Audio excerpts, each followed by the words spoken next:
Buenas noches, ¿qué tal amigos de ML Medios? Una vez más transmitiendo aquí en el programa Homo Ludens. En esta ocasión le corresponde el turno a Repachi, la red de publicaciones académicas, culturales y científicas, hacer un diálogo con uno de los autores que forman parte de esta red. Nos acompaña el maestro José Jesús Loza Sánchez. Buenas noches a toda la banda, mi raza cibernética, les digo. No es la primera vez que tenemos al maestro Jesús en este espacio, ya hemos compartido otro tipo de comentarios. Si mal no recuerdo, la última vez nos platicamos un poquito sobre la clase media lactosada, del libro, sobre el libro aquel que pronto tendremos a su disposición en la red de publicaciones académicas. De igual manera, el perfil del maestro Jesús Loza Sánchez, quien se integra de manera total como un autor para ser presentado, promovido y impulsado en todos los sentidos que sean a nuestro alcance con respecto a las publicaciones y los trabajos del maestro Jesús Loza Sánchez. Vamos a iniciar, maestro, con... Hasta me pongo bien serio, ¿verdad? Sí, parece la pura verdad. Soy la pura verdad. Eso. Vamos a empezar con un poquito de tu trayectoria. Le platicamos al público tu formación. Bueno, yo soy sociólogo, tengo la maestría en gestión y desarrollo social y actualmente soy doctorando en el doctorado interinstitucional de arte y cultura.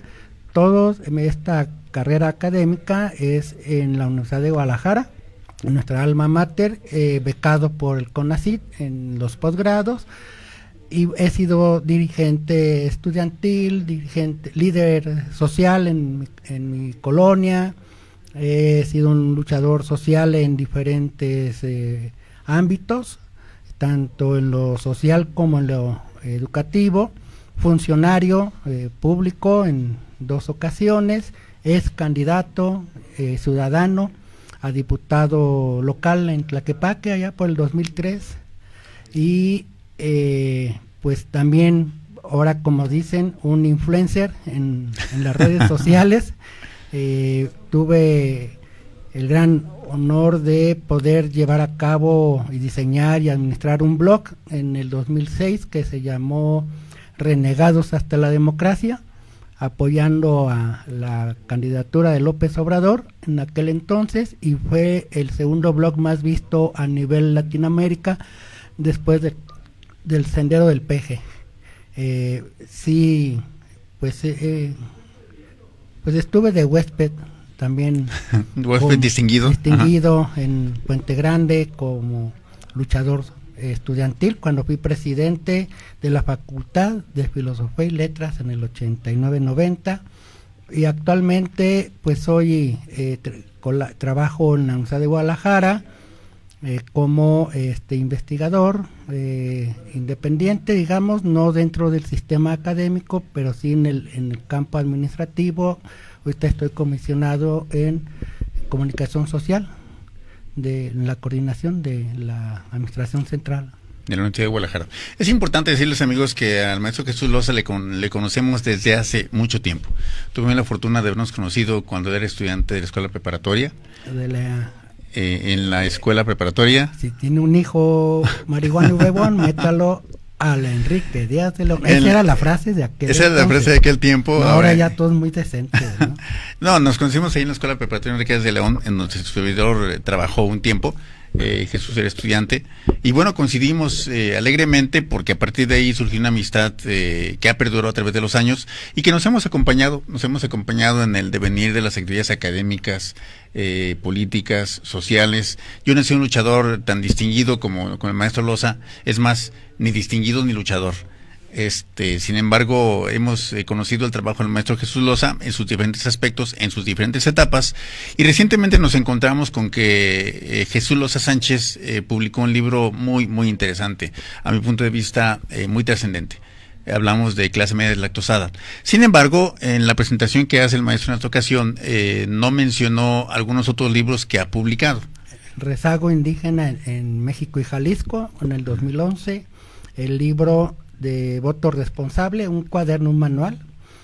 También se publicó de manera digital y lo prologó en su momento Arturo Zamora. Era un libro digital sobre la consulta de cómo defender los derechos como trabajador, como ciudadano, Era un manual de consulta de las leyes estatales y federales, y cómo aplicarlo en la vida diaria y cómo defenderse hasta del mordelón, ¿no? El clásico, y ahora hay mordelonas también.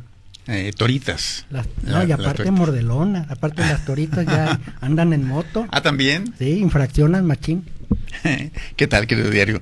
Bueno, pues es el maestro Jesús Loza Sánchez. Y el último que presentamos, que fue como un plaquet, que fue Chácharas Literarias, que es una reunión, una compilación de varios artículos publicados, una selección de varios artículos publicados a lo largo de la trayectoria de un servidor.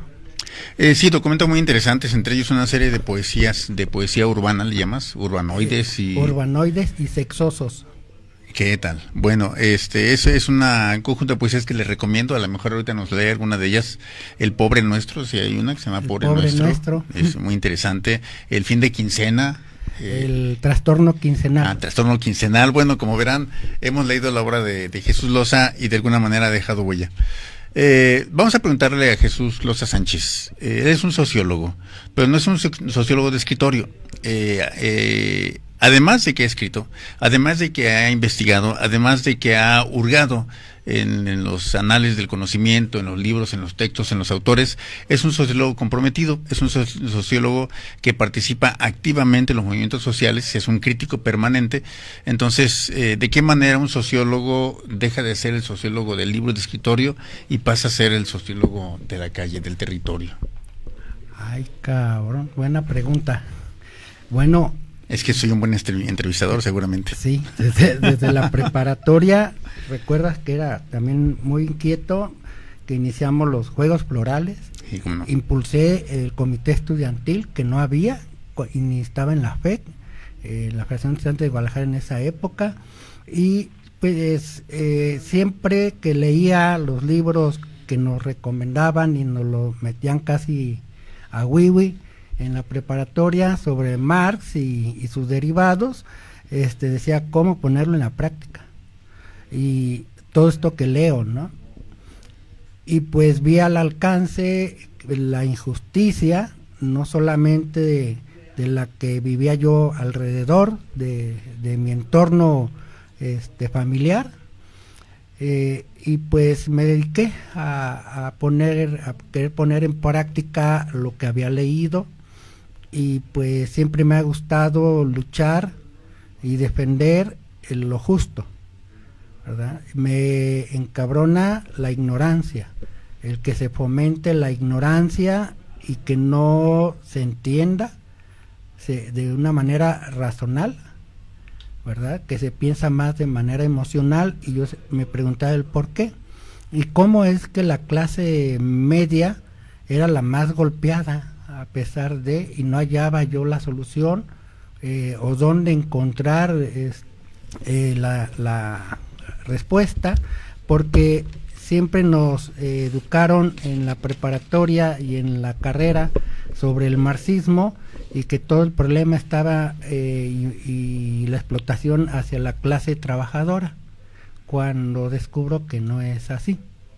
Pero siempre quise estar en práctica de todo lo que leía, las biografías del Che, de Marx, de Lenin y de Weber. O sea, yo me fui enfocando no solamente al marxismo duro, ortodoxo, sino que también me fui a conocer lo que antes se puede decir el enemigo, ¿no?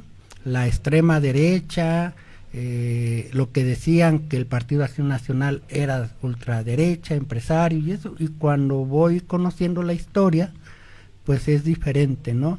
A lo que en extremo, por cuestiones emocionales y por gente que no leía, que sean marxistas y no leían, al contrario, ¿no?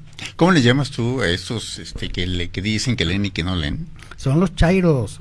Jesús Loza tiene un lenguaje particular, ha generado un lenguaje lúdico, crítico, analítico, que a través de la composición de palabras y la recomposición de palabras y del lenguaje nos hace viajar un conjunto de ideas sumamente interesantes. Como los fresuitas, los chairos, los indigentes light, las hordas urbanoides, Y pues lo de ahora ya como un trabajo más elaborado, teórico, que es mi teoría de la dialéctica octopoética, pero que para poderlo hacerlo como el marketing, digamos, más conocido o que pegue más, le he llamado dismodernidad. La dismodernidad. Bueno, Jesús Loza es un sociólogo que se ha involucrado con los problemas sociales y ha estado enfrente de diferentes foros, en diferentes barricadas. Los partidos políticos de izquierda, partidos políticos de derecha, asómbrese usted. Ya nos explicará de dónde y cómo surge ese fenómeno, los partidos políticos de derecha. Ha estado en movimientos sociales, ha estado en movimientos universitarios, ha estado en movimientos magisteriales y desde luego en movimientos indígenas. ¿Cuál de todos estos te ha marcado de manera más importante en tu actividad profesional, en tu lucha social? La lucha universitaria en defensa de la educación popular y gratuita a nivel pues sí, licenciatura y posgrado, ¿no? Esa es la lucha, y pues de tanta práctica, ¿no? De estar en la lucha economicista, como dicen algunos, dije, pues voy a escribir, voy a hacerlo ya ahora en la parte teórica, lo académico, lo que he vivido. En la penal aprendí mucho. ¿Cuánto tiempo estuviste? Un año y un mes por ahí aproximadamente. Platícanos un poquito cuál fue el contexto, cómo fue que llegaste a ser detenido, qué hiciste cuando estabas adentro. No, pues fue en la defensa. En aquella época el romanticismo revolucionario te lleva a actuar de manera emocional, aunque yo luchaba por lo que se nos venía encima, que se decía que se iba a privatizar la universidad, que iban pues sí, el neoliberalismo en la práctica. Sin embargo, había interés de que yo quisiera participar en los foros para la reforma educativa en la Universidad de Guadalajara, y me lo prohibían en la Federación de Estudiantes de Guadalajara y no estaba de acuerdo. Yo tenía, pues ahora sí que en contra parte de la Federación de Estudiantes de Guadalajara y la misma parte de la Administración Central, y yo participé en la elección a candidato a presidente de la facultad, y ahí pues gané a pesar de tener en contra todo, y de ahí pues empecé a hacer proyectos antes y después académicos, porque hice un centro estudiantil autogestionario de investigación, promoviendo esta parte de la filosofía de la autogestión, de organizarnos por nosotros mismos, al ver las carencias en la facultad de que ningún profesor nos enseñaban a investigar realmente, cómo hacer una investigación sociológica o histórica, o en aquel tiempo era de filosofía y geografía. Se incorporaron y nos organizamos y armamos un grupo de 50 compañeros, y solo aprendimos a investigar. Y en ese sentido, pues nos fuimos incorporando a la posibilidad de ser funcionario. Pasó el tiempo, ¿no? Pero bueno, ¿cómo caí ahí? En esta lucha, pues se tomaron las escuelas, ¿no? Todos lo que ahora se llaman centros universitarios, y a mí me tocó tomar todo lo que es el CUSH, y fue un mes y medio, 150 compañeros, e intentaron romper el paro, los judiciales, ahora que son la Fiscalía Especial, y pues no pudieron, porque pues aprendimos también ahí a hacer bombas molotov y pues las arrojamos a ver si funcionaban, y parece que sí funcionó. Sí funcionaron. Sí funcionaron. Y ya de ahí pues se hizo una orden de aprehensión de todos los posibles líderes fuertes, y pues nos tocó la distinción de ser un líder significativo. Un líder significativo, la verdad que sí, para qué negarlo. Y de ahí es que pues me aprenden, y en la pena dije, bueno, me van a sacar a la semana, ¿no? Y pues no, y nada, pasaban los meses, y yo dije, bueno, voy a tomar la penal como un laboratorio sociológico, aunque para muchos teóricos digan que es imposible tener un laboratorio en la sociología, pero yo lo puse en práctica, y ahí es donde conocí más las relaciones de poder, de clases sociales y de grupos, y de cómo es la jerga, de cómo se habla y cómo hay una distinción en el lenguaje. Hice un artículo saliendo de la penal sobre el lenguaje penitenciario, y de ahí nos organizábamos varios profesionistas, contadores, médicos, abogados, y los que estuvimos ahí, los compañeros de esa época, y formamos un Ateneo. Un Ateneo al interior de la penal. Y ahí todos los jueves, ya que a todos los encerraban, a nosotros nos dejaban una hora más, y ahí platicábamos de experiencias o de lo que nosotros conocíamos, nos tocaba cada quien hablar de algo. Ahí estaba uno de los de Albarrán, por fraude, el sindicato.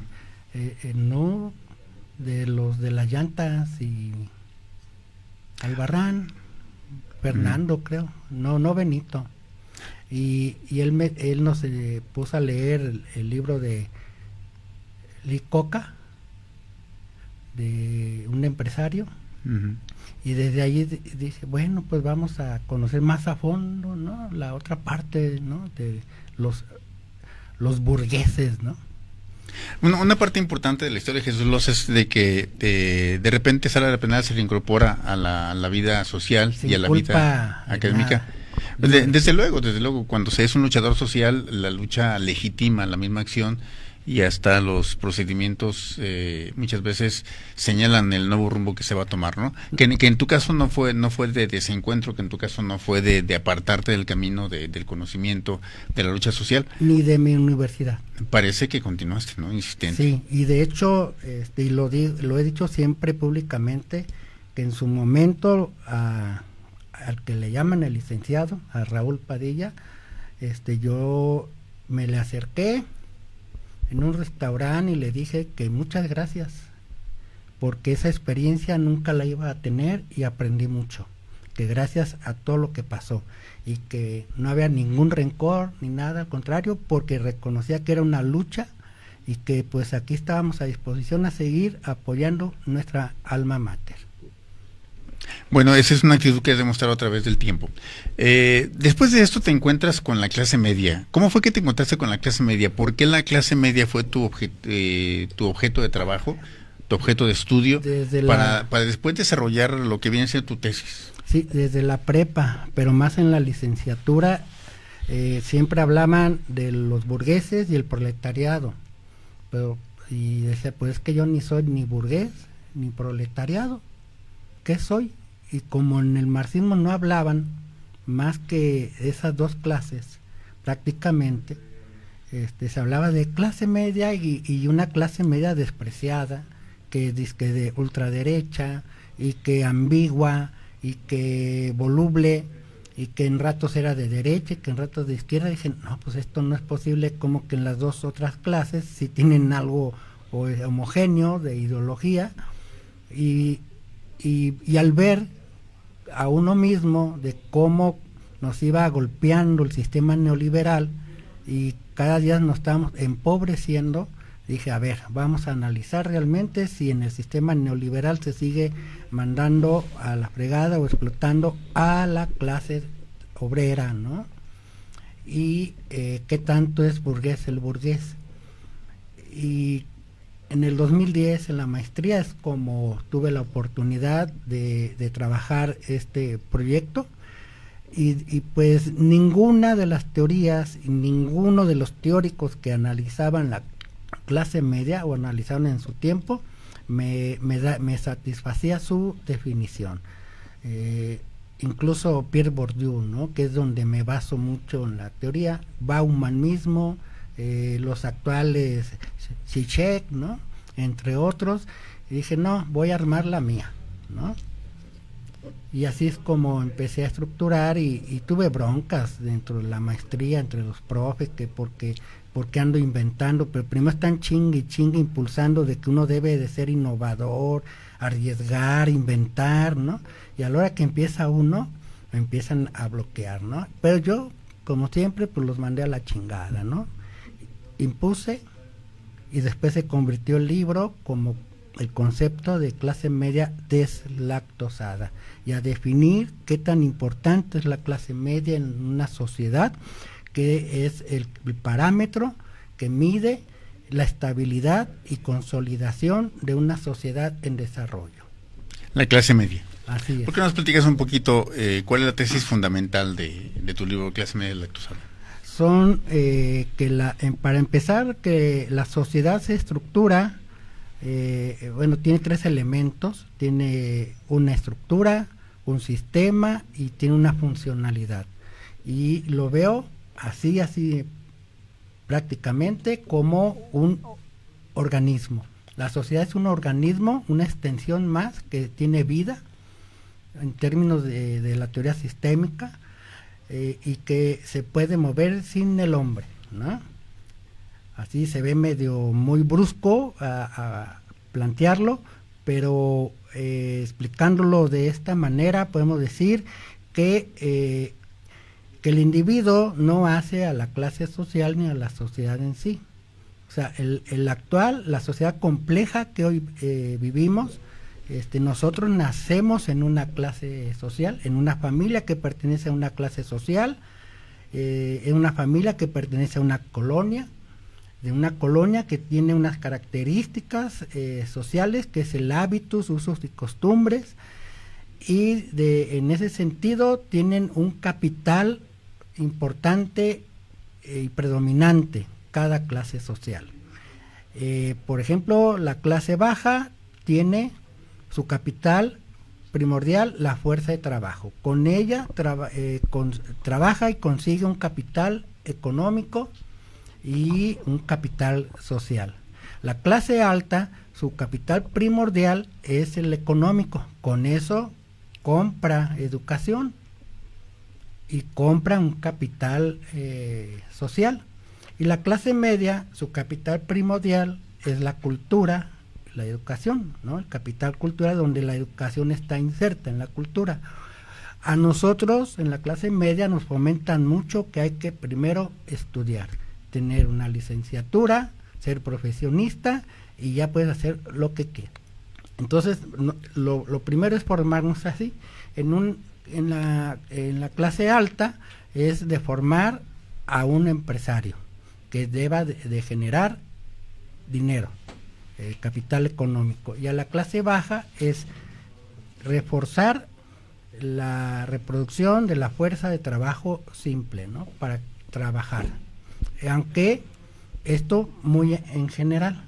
Ya abordarlo más al interior, vamos a ver que en cada clase social, en cada una, la alta, la baja y la media, tiene ciertas características de una y de otra, ¿no? Tanto en la clase baja hay trabajadores, hay profesionistas y hay empresarios, ¿no? Que tienen sus pequeños negocios. En la clase alta es igual, hay trabajadores, hay profesionistas y obvio los empresarios, ¿no? Que predominan más los empresarios. Y en la clase media hay más profesionistas, ¿no? Que se dedican más al desarrollo de la ciencia y el conocimiento, o sea, la cultura. Es donde se crea más la cultura. La mayoría de los científicos, de los artistas, creadores, son de clase media en mayoría, ¿no? Claro que lo hay en clase baja y clase alta, pero es lo que predomina. Entonces, vemos hoy que hay pequeños empresarios con sus negocios, con un puesto de tacos que hasta tienen sucursales en varios lugares, ¿no? O los talleres mecánicos, ¿no? Entonces, esos son empresarios, hasta el que sale con un changarrito, ¿no? Pero es en mínima escala. Y hay trabajadores de alta escala que ganan, ahí están los magistrados, que espero con López Obrador ya ganen menos los hijos de la chingada, que son 600,000 pesos, ¿no? Al mes. Ahora ganen menos, pero no dejan de ganar un sueldo exorbitante, abusivo a comparación de la clase baja y de la clase media, ¿no? Pero son trabajadores, no son dueños de una empresa, ¿no? Reciben un sueldo. El mismo, es más, hoy mismo en Italia hubo ya una huelga de trabajadores protestando porque este Cristiano, ¿verdad?, que lo contrató un equipo de ahí, de Italia, no recuerdo cuál, pues va a ganar lo que ganan 1,000 trabajadores en un mes, y que eso les parece injusto, y pues claro, ¿no? Se manifestaron. Pero es un trabajador, el Cristiano, ¿no? Los jugadores profesionales son trabajadores. Igual venden su fuerza de trabajo. Y ahí es donde yo ya distingo entre que hay una burguesía asalariada, ahora en el sistema neoliberal, y también hay una clase trabajadora empresarial, y clase media son los freelance, que se han convertido ahora en el nuevo esclavo desasalariado, libre, ¿no? No deja de ser un esclavo, se ha convertido en un esclavo el freelance, aunque diga que ya no trabaja en una fábrica o en un negocio, que ya no recibe un sueldo, un salario fijo, y que no tiene patrón. Al final de cuentas va a ser un esclavo, porque va a depender de ciertos proyectitos que se pueden juntar con 1 o 2, 3 gentes, ¿no? Y luego armar otro proyecto con otras 2 o 3 gentes, y esas son pequeñas hordas, son hordas urbanoides, y que van a vender su proyecto en 200,000 o 500,000 pesos, y hasta ahí se acabó el trabajo, y ahora buscar otro, a ver a qué horas, ¿no? Y a ver cuándo consiguen el trabajo.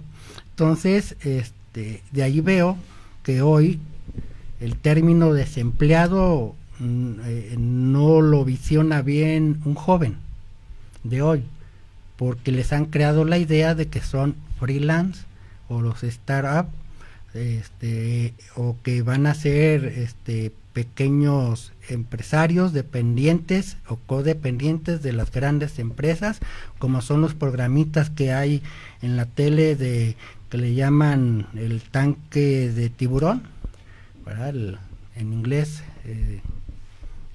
Dark Tank, pero que en español están ahí Vergara y otros empresarios que observan y ven a varios que desfilan queriendo promover sus inventos o innovaciones, y el que le quede chido, pues que lo contratan y los ponen a chambear para ellos, ¿no? Entonces sigue siendo ciclo lo mismo, completo, ¿no? Ciclo completo de la explotación, de la explotación, pero que ahora es en la clase media, en la fuerza de trabajo que yo le llamo incorporada compleja, porque hay fuerza de trabajo simple, que es la que hace el trabajador o el obrero, ¿no? Que no se requiere muchos conocimientos, cargar una caja o bailar como una botarga del doctor Simi, ¿sí? Que no se requiere más que la fuerza de trabajo simple, la que se nació con ella, ¿no? Algo innato. Y la fuerza de trabajo incorporada compleja es la que uno tiene que aprender en una escuela, adquirir conocimientos, y esa fuerza se hace compleja, ¿verdad? Ya no es tan simple, se requiere conocimientos para aplicar, y esa es la ciencia y la tecnología. Y que cuando alguien dice que ya desapareció la clase media, es algo absurdo. Lo que ha desaparecido es la clase obrera como tal. Hay obreros, pero ya no es clase social, ¿verdad? Y ahora la clase media se ha convertido a cumplir una función que hace 100 años, ¿sí? O 50 todavía atrás, funcionaba la clase obrera, ¿no? En esas escalas. Durante tu trabajo te encontraste con el problema de la clase media, el análisis que acabas de presentar de la clase media, pero fundamentalmente le das un término poco común, poco usual, que hasta se presta a confusión. Cuando yo conocí tu libro a distancia, no lo tuve en la mano al principio, me preguntaba qué es la clase media deslactosada. Lo quise asociar, pues por mi naturaleza profesional, con asuntos de nutrición, con asuntos de alimentación, de infancia, qué sé yo. Sí. Hasta que lo tuve en la mano sí pude leer y luego platicar contigo con respecto al libro. Platícanos, ¿qué es la clase media deslactosada? ¿Por qué deslactosada? Bien, es como cuando Bauman habla de la sociedad líquida, ¿no? Pues has de hablar de agua, ¿no? De H2O, ¿no? Pero ya ahora ya es un concepto ya más aceptado y conocido. Bueno, en este sentido... Bueno, y hasta nos damos la etiqueta, ¿no? Sí. Yo leía Bauman, sí, a señor. Bauman, ¿no? Y bueno, deslactosar lo quise poner como concepto y categoría hasta, aunque se vea mal, pero es una categoría científica, la quiero elevar a ese nivel, en el sentido de que se le quita la lactosa, ¿no? Deslactosar es quitar la lactosa, la esencia de la leche, por ejemplo, ¿no? O sea, hablar de leche deslactosada, pues es decir, es una leche sin su esencia, la lactosa, la leche, ¿no? O un café descafeinado, o un cigarro sin nicotina. Un cigarro sin nicotina. Un maestro que no enseña. O un hombre homosexual. Bueno, ese es otro punto que además se le ha comentado en sus trabajos. Ok, sí, seguimos en clase media. Y entonces se le quita la esencia, y la lactosa es nutriente, ¿no? No es como nada más la cafeína. Pude haber hablado de clase media descafeinada, pero no. La lactosa es lo nutriente, la esencia de la leche, y en ese sentido la clase media ha estado deslactosada de su esencia, que es el capital cultural. Hoy ser profesionista no garantiza una movilidad social como hace 40 años, en el que terminabas una profesión, inmediatamente aumentaba tu ingreso y tu estatus y tu conocimiento en la sociedad. Es el licenciado, hoy es el médico, el ingeniero, ¿sí? Y su sueldo era ingreso importante, o podía crear sus propias oficinas, ¿no? Ese es por un lado. Hoy un profesionista gana más o incluso menos que un trabajador informal, ¿sí? Al que le pueden pagar sus 8,000 pesos mensuales, como decíamos, la botarga del doctor Simi, que gana eso mensualmente, y con Betty, que aquí está, mi bella Betty, acompañándome como siempre. Bienvenida, buenas noches, sí, Betty. Que cuando platicamos de esto, ella también observó lo siguiente, que hay los médicos que ganan 6,000 pesos mensuales, ¿no? Claro. ¿Sí? Entonces, ¿cómo es posible que alguien que se tuvo que preparar tantos años y alguien con una fuerza de trabajo simple, sencilla, gane más o igual, ¿no? Platícanos un poquito del capital cultural. Dijiste que se le está quitando a la clase media el capital cultural. ¿Qué es el capital cultural? Ese es una parte. Ser profesionista requiere tener ese capital cultural, que es tener el acceso a las universidades públicas. Las universidades públicas crecieron y se desarrollaron gracias a la Revolución Mexicana, donde mandaron a la chingada a los jesuitas de las universidades en México, y se fueron creando universidades públicas donde fue creciendo la clase media, y es lo que muchos no entienden. Y el capital cultural es entonces la preparación que adquiere en la universidad. Y gracias a la universidad como un capital cultural. La universidad como capital cultural. Sí, las universidades públicas. Donde se desarrolla la cultura, la ciencia, las artes, ¿sí? Allí se dio ese gran campo de conocimiento y desarrollo de fuerza de trabajo compleja incorporada, ¿no? O incorporada compleja. Y con eso es que fue creciendo la clase media y se fue adentrando dentro del poder político. Y en el poder político, así armaban políticas públicas y sociales en favor de la clase trabajadora, de la clase alta y de la clase media. Se ponían de acuerdo las tres fuerzas, ¿no? A través del sindicato de los trabajadores, a través de los consejos empresariales, la clase alta, y en la clase media los profesionistas en el poder. Y así es como se dio a conocer y se le llamó el milagro mexicano, ¿no? La deslactosación de la sociedad entonces consiste en la pérdida de sus capacidades culturales. La pérdida, porque ahora ahora una licenciatura no basta para mantenerte en un estatus y en una distinción y un sueldo. Ahora hay que estudiar un posgrado de maestría, un doctorado y hasta un postdoctorado, ¿no? Para ingresar a un nivel de ingresos más o menos, porque a final de cuentas hoy el 50%, todavía hasta a estas alturas, el 50% de que tienen un posgrado está desempleado y ganan igual que alguien que haya terminado la licenciatura, si es que tienen trabajo. Y por otro lado, el 70% de los desempleados en nuestro país son profesionistas, ¿sí? Y ya no ocupan puestos de dirección como hace 50 años. Un profesionista era el diseñador, el director, el gerente, ¿sí? Que tenía a cargo empleados y que también era responsable de la ejecución de una empresa o de una institución.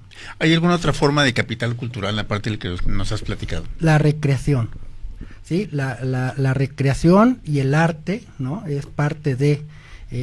hoy vemos también que hay mucha cultura de muy diferentes expresiones, pero que no lo encabeza ni lo desarrolla la clase media como hace 50 años, ¿no? Es la clase alta que ahora se empoderó, se metió, se incrustó en la clase alta, digo, en la política, en el campo político y en el campo cultural, y ellos son los que controlan y dirigen incluso los movimientos sociales. La mayoría de los actuales son dirigidos, controlados por la clase alta de una disidencia, que es algo más complejo de explicar y que lo comento en la exposición que hice de la dismodernidad. Pero hoy la clase alta es la activa y por eso ellos se llaman activistas. Hay que denominar al movimiento social como activistas y no como luchadores sociales. Ahí se deslactosa. Ya no hay que hablar de revolucionarios, sino de innovadores, ¿sí? Entonces se quita la carga importante de ser revolucionario y te conviertes en un innovador social o en un activista, y un activista nomás es como cuando le picas el culo a alguien, ¿no? ¡Pum! Y se mueve el güey, ¿no? Y hasta ahí queda. ¿Sí? Eso es un activista. La deslactosación, ¿no? Entonces se está dando en términos de lenguaje, en términos de capacidad, en términos de educación, en términos de recreación, en una gran cantidad de términos, y todo ello lo englobas en ese concepto de clase media deslactosada. No, cultural. Al capital cultural. Capital cultural. Incluso en el arte hoy vemos la post-vanguardia, ¿no? O sea, lo que le llaman la cultura postmoderna, y en donde poner una caja de zapatos en una esquina, en un museo, ya es arte, ¿sí? El arte conceptual que está mal interpretado, y entonces hoy cualquier güey, y más de la clase media, ¿sí? Digo, y clase alta, perdón, son los grandes artistas, ¿no? Y son los que tienen cabida en los grandes museos y exhibiciones grandes, ¿no? De exposición del arte, ¿no? Bueno, pues amigos, es una probadita de lo que es la clase media deslactosada. Son los elementos básicos, son los conceptos básicos que comprenden la deslactosación de la sociedad, la pérdida del poder, de la capacidad en términos generales, que de alguna manera está mermando en demasía a la clase media. Y que lo que le llaman posmodernidad es lo que afecta más en la clase media, que la están fragmentando. La diversidad de género que se ha desbordado de lo normal, de la aceptación de alguien que es homosexual, y eso, ahora hay una diversidad de género que se ha exagerado al nivel de que la ONU reconoce y ha aprobado en el 2007 en adelante 112 tipos de género sexual, excepto el heterosexual. No está incluido dentro de toda esa gama, ¿sí? Bueno, son excluidos, ¿no? Del heterosexual, y se le ha entendido como si fuera algo retro, ¿no? Quiero pensar que esto es parte de la dismodernidad. Sí, es parte de la dismodernidad. Bueno, ¿qué te parece que hacemos una pausa amigo Aldo, nos vamos a una pausa. Amigos de Moludens, no le cambien, estamos platicando con el maestro José Jesús Loza Sánchez. Hasta ahorita, clase media lactosada, regresamos después del corte con la dismodernidad. Estás escuchando mlmedios.com.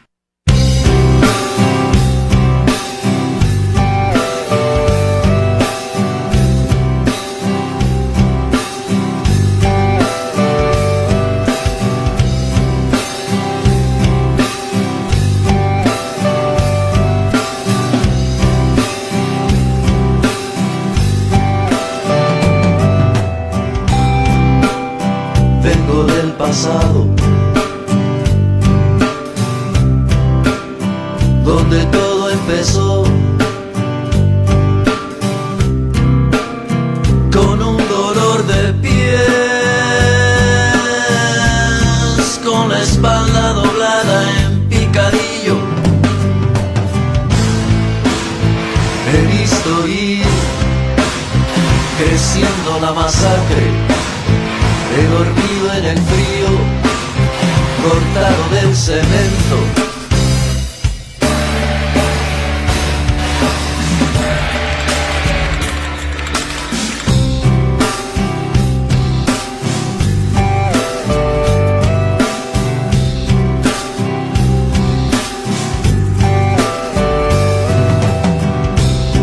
Donde el viento del odio echaba en la mirada de los hombres arrojados sobre la calle, la mohosa brillantes de las estrellas.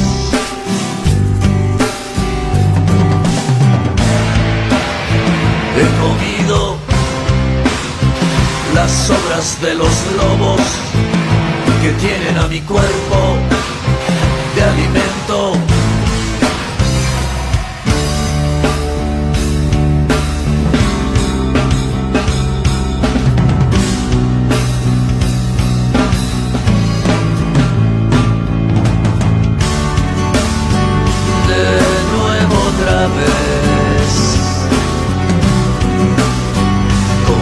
De navajas,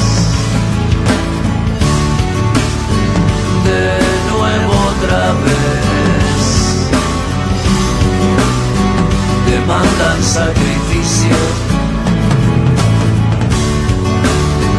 patria fosa,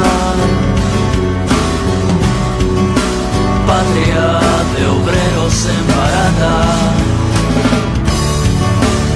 Ciudad despellejada, ciudad abierta como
Bien, amigos, regresamos aquí a Homo Ludens en ML Medios. Estamos con el maestro José de Jesús Loza Sánchez. Estamos transmitiendo en vivo. En esta ocasión le corresponde el turno a la red de publicaciones académicas, culturales y científicas. Estamos platicando con el maestro Jesús con respecto a la deslactosación de la clase media. Me estaba platicando cómo de manera paradójica está creciendo la clase alta. Pero es un concepto interesante, no es que esté creciendo por su naturaleza, por su productividad. Jesús. Bueno, nos vamos a brincar un poquillo, pero es parte de lo que entiendo yo como dismodernidad. Últimamente, en los últimos 30 años, ha ido incrementándose el índice de natalidad de la clase alta y también el incremento de incorporación de gente a la clase alta o familias, pero esto se ha dado a través de el narco, o sea, lo que es la economía ilegal y la economía informal, principalmente a través del narcotráfico y o de la delincuencia organizada, y también por el aumento masivo de actividades deportivas y artísticas de corte neoliberal, ¿no? De los grandes monopolios televisivos y el gran monopolio del deporte, ¿no? En donde un jugador, un deportista o un artista gana miles de pesos, pero que a los 10 años, 15, lo pierden, ¿no? Pero se mantiene ahí y ahí se mantienen en clase alta. Y también ha aumentado el número de integrantes de la familia de clase alta. Ya no es de un hijo, dos, sino que ya son 4, ¿no? En la familia, lo que componen una familia. Los integrantes de 4 hijos, papá y mamá, o incluso pues que tienen sus frentes, ¿no? Que también tienen más hijos.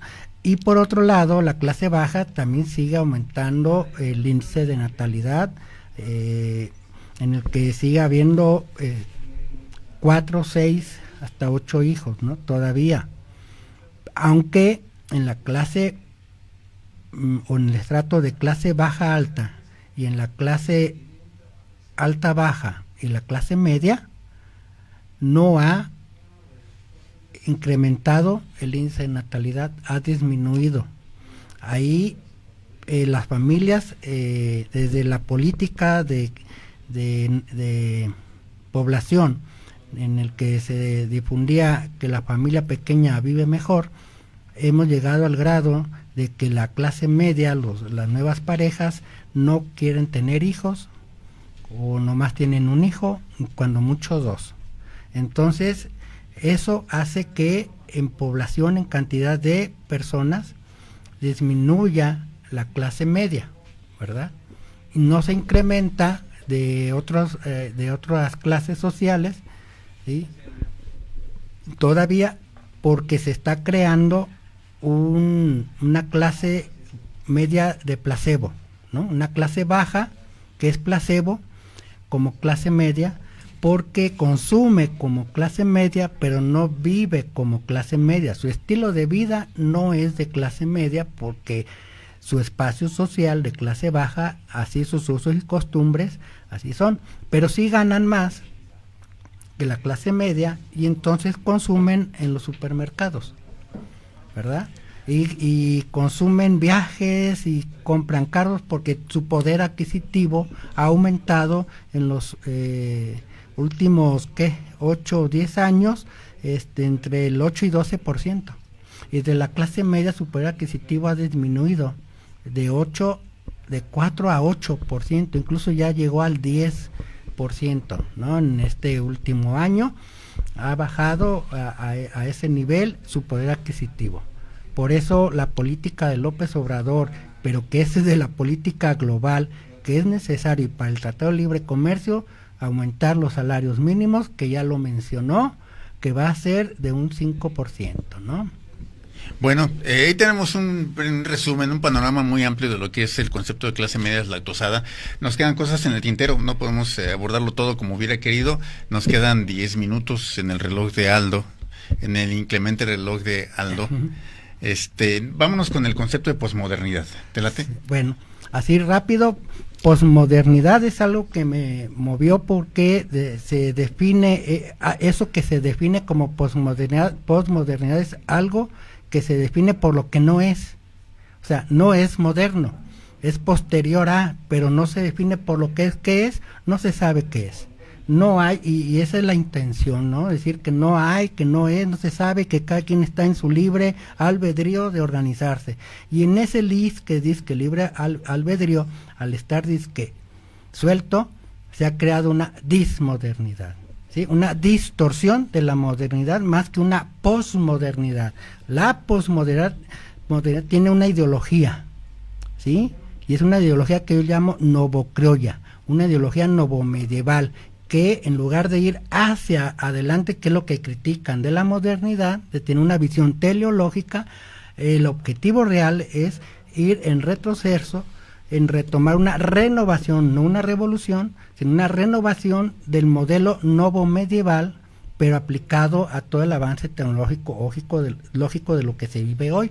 Por eso se oculta la posmodernidad al no definirse como lo que es, pero es en la clase alta, en los grandes capitales, donde se está creando una clase social global y están implementando una ideología, repito, novomedieval, con una actitud prepotente, altanera, que por eso cuando gana López Obrador es donde se expresa esa discriminación, ese racismo, ese sentirse muy superior, de sangre azul los cabrones, y que de azul nomás tienen el rabo, ¿no? De lo que cagan de tanta chingadera que consumen ideológicamente.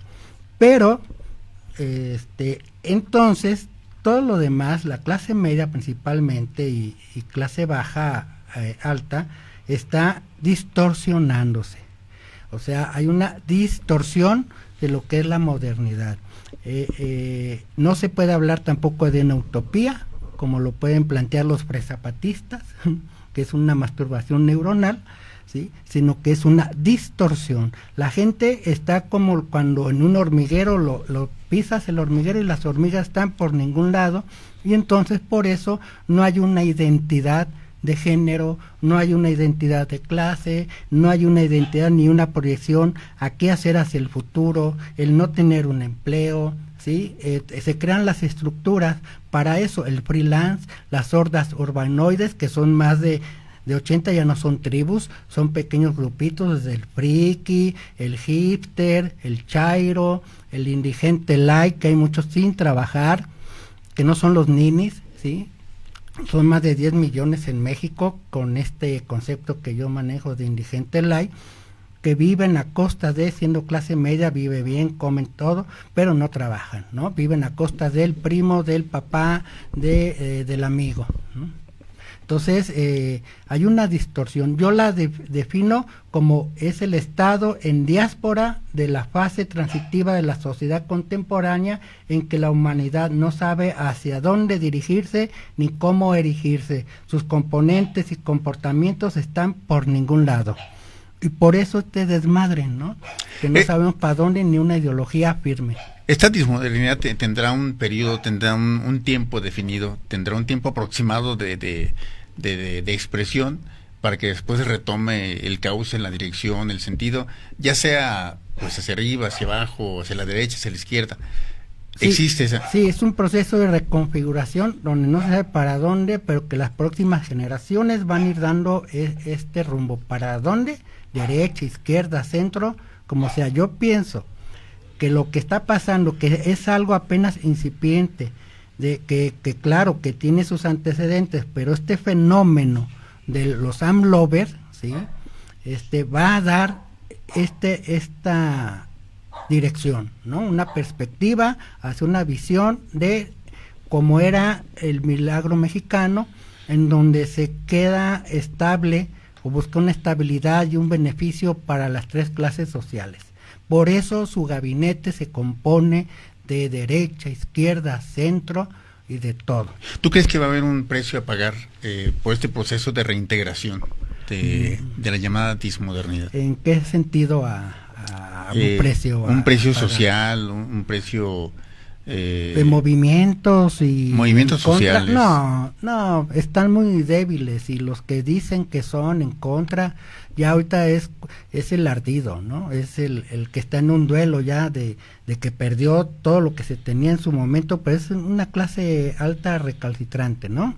Que más adelante o en otra ocasión, si se puede hablar de cómo son las ideologías en las clases sociales de ahora, entonces podríamos analizarlo muy bien este fenómeno. No, yo pienso que ahora todos están alineados, porque ahora el sistema global requiere de rebuscar al interior de las naciones, Estado, una economía, reforzar la economía interna para poder salvarse el sistema neoliberal de un colapso. Estás hablando de un fenómeno a nivel global. Sí, yo le llamo de resiliencia a este fenómeno, sí, que ahora el sistema neoliberal necesita de tanto estirar, aflojar, para después volver a estirar. Que da la impresión que eso está pasando. Sí. Amigos, se nos acaba el tiempo. Aldo, el verdugo del tiempo, nos está señalando que nos vamos, que se va el tiempo. Fue un gusto tener aquí al maestro Jesús Loza Sánchez con el tema de la clase media lactosada, con el tema de la dismodernidad, con el tema de los chairos y todas esas cosas que hemos venido platicando con él, y que el día de hoy cobran un poco más de sentido, de presencia y de vigencia. Amigo, ¿algo más que nos quieras comentar antes de que Aldo nos corte la señal? No, pues nada más, saludar a toda la raza cibernética, y en especial a Betty Altamirano, mi pareja, que me apoya, y viene también la guapísima y bella Valentina, la nieta de Betty. ¿Verdad? Mucho gusto en tenerlas por acá. Muchas gracias por acompañarnos. Bueno, amigos, esto fue Homo Ludens aquí en ML Medios. Nos vemos hasta la próxima. Sus servidores, el señor Gustavo López. En esta ocasión nos acompaña el maestro José Jesús Loza Sánchez con su clase media lactosada y lo que continúa. Muchas gracias. Hasta la próxima.